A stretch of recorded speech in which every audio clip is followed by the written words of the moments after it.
अस्सलाम वालेकुम फ्रेंड्स, मैं हूं आपका टैक्स दोस्त और टैक्स होस्ट एंथनी विलियम्स और आप देख रहे हैं टैक्स रिपोर्टिंग। मैंने कहा कि आज आपके साथ एक अच्छी खबर शेयर कर लें कि गवर्नमेंट ने डिसाइड किया है कि एफबीआर जिसका काम है टैक्स कलेक्ट करना, फेडरल बोर्ड ऑफ रेवेन्यू, वो सिर्फ टैक्स कलेक्ट करे और जो कवानीन हैं, जो असूल हैं, कानून तो पार्लियामेंट बनाती है, टैक्स का कानून जो है इनकम टैक्स ऑर्डिनेंस 2001, लेकिन जो कवानीन है उसको इम्प्लीमेंट करने के लिए वो जो पॉलिसीज हैं वो एफबीआर से ले ली जाए। तो इस वक्त आपको स्क्रीन पे मैं भी नजर आ रहा हूँ और डॉन का ये आपको न्यूज नजर आ रही है कि tax reforms kick off as cabinet takes away policy making powers from FBR. तो बेसिकली एफबीआर के पास पॉलिसी मेकिंग का भी होता है, यानी कि क्या मतलब, इसका मतलब ये हुआ कि जो आखिरी तारीख होती है ना कि आपने अपना टैक्स गुशवारा, अपनी इनकम टैक्स रिटर्न फाइल करनी है, जो टैक्स ईयर 2018 के लिए, इस साल का जो टैक्स ईयर 2018 है उसके लिए आखिरी तारीख 30 नवंबर है।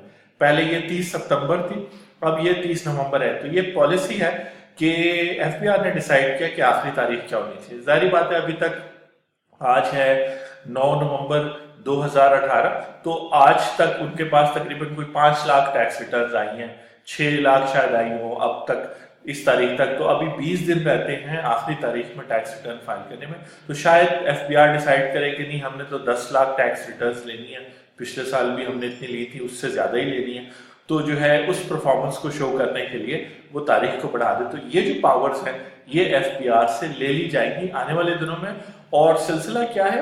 टैक्स रिफॉर्म का सिलसिला है, यानी कि टैक्स जो है क्या कहते हैं, गवर्नमेंट रिफॉर्म कर रही है। क्योंकि इस तरह हो रहा है कि पाकिस्तान में हम टैक्स दोस्ती में, आप taxdosti.com पे भी और हमारे फेसबुक यूट्यूब पेज पर आप यही बात देखते हैं कि जो हम क्या ये कहते हैं कि जी तकरीबन 50 मिलियन लोग, यानी 5 करोड़ लोग जो है ना इनकम टैक्स दे रहे हैं। इनमें से बहुत सारे लोग हैं हाउसवाइफ, स्टूडेंट्स, पेंशनर्स, ऐसे लोग जिनकी 4 लाख से कम तनख्वाह है, या ऐसे कारोबार जिनकी 4 लाख से या तो कम आमदनी है, वो भी टैक्स दे रहे हैं मोबाइल पे, कैश विड्रॉल पे। तो एफबीआर चूंकि टैक्स उसने कलेक्ट करना होता है तो वो हर किस्म की पॉलिसी बनाता है। तो पॉलिसी अलग हो जाए, वो एक अलग इदारा बनाए और एफबीआर के सारे मुलाजमीन, तकरीबन 25,000 से 30,000 मुलाजमीन हैं, वो बकौल डॉक्टर इकरामुल हक के जो लीडिंग एक्सपर्ट हैं टैक्स पे, वो जो है टैक्स कलेक्ट करे। तो टैक्स रिफॉर्म शुरू हुई, यानी कि टैक्स इस्लाहात शुरू हुई एफबीआर से होती हैं। तो फेडरल गवर्नमेंट जो है Thursday decided to separate revenue collection administration from tax policy formation to promote equity and transparency in tax machinery. ये जो है ना सबसे पहला असूल है। हुकूमतें जितनी भी हैं वो असूलों पे चलती हैं और सबसे ज्यादा असूल जो है आपके हमारे आइन में लिखे होते हैं, constitution of Islamic Republic of Pakistan 1973। उस पर भी कमेंट्री, ब्रीफ कमेंट्री आप देख रहे हैं taxdosti.com ब्लॉग पर, आप चेक कर सकते हैं। तो टैक्स कलेक्ट करने का असूल यह है कि इक्विटी हो। इक्विटी का मतलब यह है कि जो जितने पैसे कमाता है, अगर एक शख्स जो है 1 करोड़ साल में कमा रहा है तो उसको लाजमन टैक्स इससे ज्यादा देना चाहिए जो 10 लाख रुपए कमा रहा है, यानी 10 गुना जो ज्यादा कमा रहा है वो 10 गुना ज्यादा टैक्स दे। लेकिन एक सोच है पाकिस्तान में भी, और ये सोच ठीक भी है, कि आप जो लोग ज्यादा कमा रहे हैं वो किसी तरह जो है ना उतना टैक्स नहीं दे रहे। जो लोग फिक्स तनख्वाहें कमा रहे हैं, जो लोग कम पैसे कमा रहे हैं, वो तो टैक्स जो है ना सही दे देते हैं, बल्कि थोड़ा ज्यादा ही दे देते हैं, क्योंकि उनका एम्प्लॉयर या उनके कारोबार में मुख्तलिफ ट्रांजेक्शन्स पे कट जाता है और फिर उनको खुद भी टैक्स आखिर में, साल के आखिर में टैक्स रिटर्न के साथ फाइल करना पड़ता है। वो तो कम व पेशतर सही टैक्स दे रहे हैं या जरा ज्यादा दे रहे हैं, लेकिन जो ज्यादा कमा रहे हैं, करोड़ों अरबों रुपए कमा रहे हैं, वो उतना टैक्स नहीं दे रहे। और पाकिस्तान में गुशवारे दाखिल करने का रुझान बहुत कम है।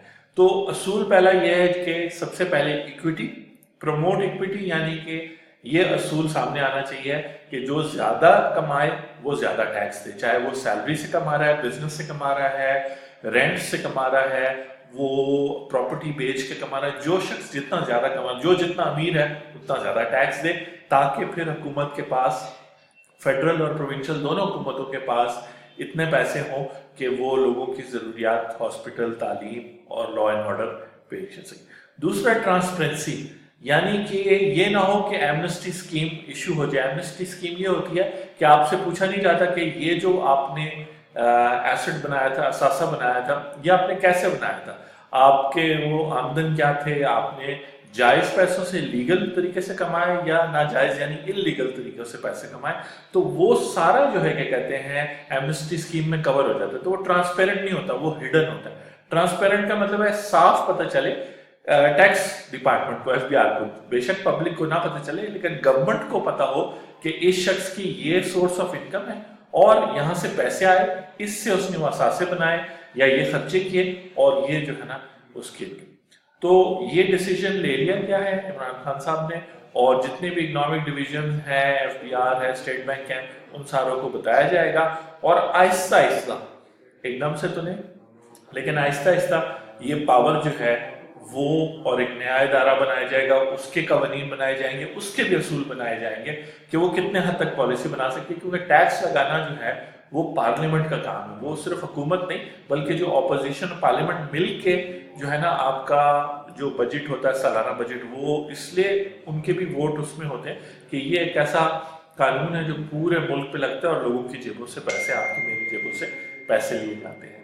तो आई होप कि आप टैक्स दोस्ती रिपोर्टिंग वीडियोस देख रहे हैं, अपनी टैक्स की नॉलेज बढ़ा रहे हैं, और अगर आप बिजनेस करते हैं, सैलरीड पर्सन यानी किसी किस्म की आमदनी कमाते हैं, तो अपने जो जायज हकूक हैं उनको भी आप समझ रहे हैं कि ये कैसे है और टैक्स के मामला क्या हैं वो आपने मैनेज करने हैं।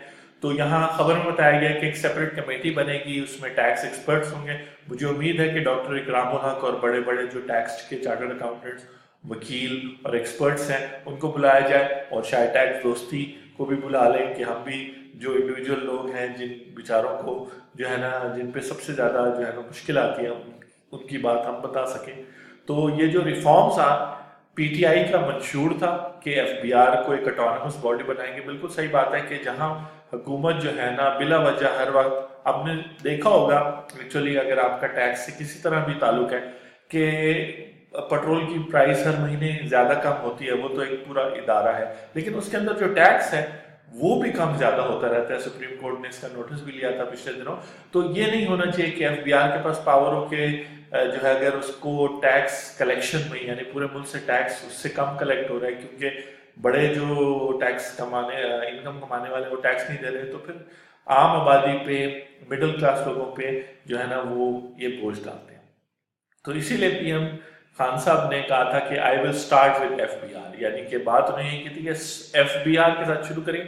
और बिल्कुल सही है, टैक्स दोस्ती भी कहता है कि अगर एफबीआर के अपने तरीके ठीक हो जाए तो एफबीआर के अंदर 3-4 चीजें, एक तो टैक्स कलेक्शन है, दूसरा उन लोगों का पता लगाना है जो टैक्स नहीं देते, तो इन्वेस्टिगेशन वगैरह के लिए, लेकिन उनके पास टाइम नहीं होता जब वो पॉलिसी भी बना रहे होते हैं और वो टैक्स भी कलेक्ट कर रहे होते हैं, तो वह फिर उन पर ब्लेम भी आता है।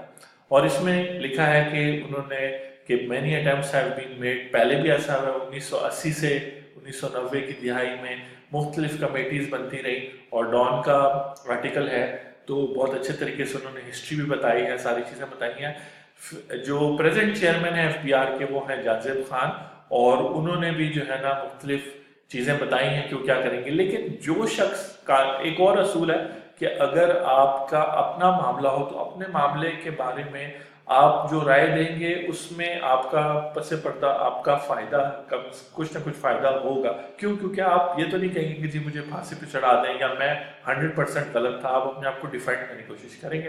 तो बेहतर है कि एफबीआर के चेयरमैन जो है ना सिफारिशात तो पेश कर रहे हैं, लेकिन एक एक्सपर्ट्स या वो लोग जो पूरे सिस्टम को देख रहे हैं, इंटरनेशनल सिस्टम्स को देख रहे हैं, वो जो है ना इस पर मशवरा दें। और जाहिर बात है, मैंने जैसे कहा कि शॉर्ट टर्म भी होगा, शॉर्ट टर्म प्रायोरिटी ये होगी कि जो टैक्स इवेडर्स है ना, टैक्स इवेडर कौन है? आप टैक्स इवेडर नहीं है। अगर आप साल में 4 लाख से ज्यादा कमा रहे हैं, आप 10 लाख कमा रहे हैं, 10 करोड़ कमा रहे हैं, 1 अरब कमा रहे हैं, और तब आप टैक्स भी नहीं देते, कट आपसे डिडक्ट हो जाता है मुख्तलिफ ट्रांजेक्शन में, वो नहीं, आप खुद टैक्स रिटर्न नहीं फाइल करते, तो तब आप टैक्स इवेडर हैं। और जो है ना उनको टैक्सेशन में लाया जाए, और कहा गया है कि 3100 ऐसे लोग हैं जिनको एफबीआर लाई है, लेकिन फिर वही वाली बात है कि एफबीआर खुद कुछ कहे तो इस खबर में उसकी इतनी वैल्यू नहीं है। और उनका जो 3000 नोटिस इशू है, एक मेरा टैक्स दोस्ती के पुराने वीडियो है जहाँ पे वो नोटिस का जिक्र है और खबर लिखने वाला खुद ही कहता है कि वो गए हैं, उस पर सिर्फ लिखा हुआ है शालमी लाहौर या उस पर लिखा हुआ है मुल्तान रोड कराची। तो कहने का मतलब है कि ये कोई पता, कोई हाउस नंबर, कोई मकान नंबर, कोई दुकान नंबर नहीं लिखा, तो वो एड्रेसेस नहीं पहुंचेंगे। और जो ई नोटिस भी भेजे हैं, तो जो लोग रजिस्टर्ड ही नहीं है आयरस में, एफबीआर में, उनको वो नोटिस कैसे मिलेंगे? वो तो आयरस में रजिस्टर्ड ही नहीं है, वो तो देखते ही नहीं है आयरस में लॉगिन होकर, उनका लॉगिन बना ही नहीं हुआ। और फिर इसी तरह पब्लिक सेक्टर को और वो, तो जारी बात है खबर इन्होंने अपने अल्फाज भी पूरे करने होते हैं और सारी इंफॉर्मेशन दी है कि cabinet was informed that taken several currency declaration system 24 major entry points. फिर आप एक चीज याद रखें कि एफबीआर का सिर्फ ये काम नहीं है कि इनकम टैक्स का है, सेल्स टैक्स का जो कानून है, यानी जो बिजनेसेस आप जब होटल में खाना खाते हैं तो उस पर जो टैक्स रेस्टोरेंट वाले लगाते हैं तो सेल्स टैक्स हो गया। उसके अलावा जो है कि कहते हैं जो कस्टम एक्साइज है, मुल्क में जो चीजें आ रही जा रही, और स्टेट बैंक के साथ मिलके $10,000 से ज्यादा पाकिस्तान से एक वक्त में कैश में नहीं लेके जा सकते। तो अगर कोई $5 लाख अपने बैग में डाल के लेके जा रहा हो तो उसको कस्टम वाले रोकते हैं, कस्टम वाले भी एफबीआर के अंडर आते हैं। अब ये एग्जेक्टिव का फंक्शन है, यानी कि किसी भी हुकूमत में तीन एरियाज होते हैं, जुडिशरी जैसे सुप्रीम कोर्ट, हाई कोर्ट वगैरह, दूसरा लेजिस्लेटर जो पार्लियामेंट है जो कानून बनाता है जिसमें सेनेट और नेशनल असेंबली आती है, और फिर एग्जीक्यूटिव यानी कि प्राइम मिनिस्टर की एक कैबिनेट इमरान खान की और उसके सारे डिपार्टमेंट्स। तो मुख्तसर ये कि बहुत अच्छी खबर है और इससे ये होगा कि एफबीआर को ज्यादा टाइम मिलेगा एग्जीक्यूशन का, काम करने का, और वो टैक्स जो दे रहे हैं उनको फैसिलिटेट कर सकेंगे और जो टैक्स एवेडर्स हैं उनको पकड़ सकें। तो मैं आपका टैक्स दोस्त और टैक्स होस्ट हूँ। Thank you for watching. आप टैक्स दोस्ती ब्लॉग को सब्सक्राइब भी कर सकते हैं हमारी वेबसाइट पर, और जो है आप यूट्यूब पे टैक्स दोस्ती सर्च करके सब्सक्राइब कर सकते हैं हमारे चैनल को, फेसबुक चैनल को। उसके अलावा taxdosti.com पर अगर आप आए तो लास्ट डेट ऑफ फाइलिंग और इन्फॉर्मेशन, आर्टिकल्स, ब्लॉग के अलावा जो है सारे हमारे सोशल मीडिया चैनल्स हैं। टैक्स मास्टर क्लास है जो सुप्रीम कोर्ट के केसेस को डिस्कस करता है, तो आप इंजॉय कर सकते हैं कंटेंट रिलेटिंग। मैं हूं आपका टैक्स होस्ट। टैक्स मेरा फेवरेट सब्जेक्ट भी है और 20-22 साल से इसको प्रैक्टिस भी कर रहे हैं, तो मज़ा आता है समझाने में, क्योंकि ज़रूरी है कि आपकी रिस्पॉन्सिबिलिटी है कि आप अपना टैक्स फाइल करें। साल में एक दफ़ा आपकी गवर्नमेंट की तरफ ये रिस्पॉन्सिबिलिटी है। Thank you very much for watching, और आप देख रहे हैं टैक्स दोस्ती रिपोर्टिंग।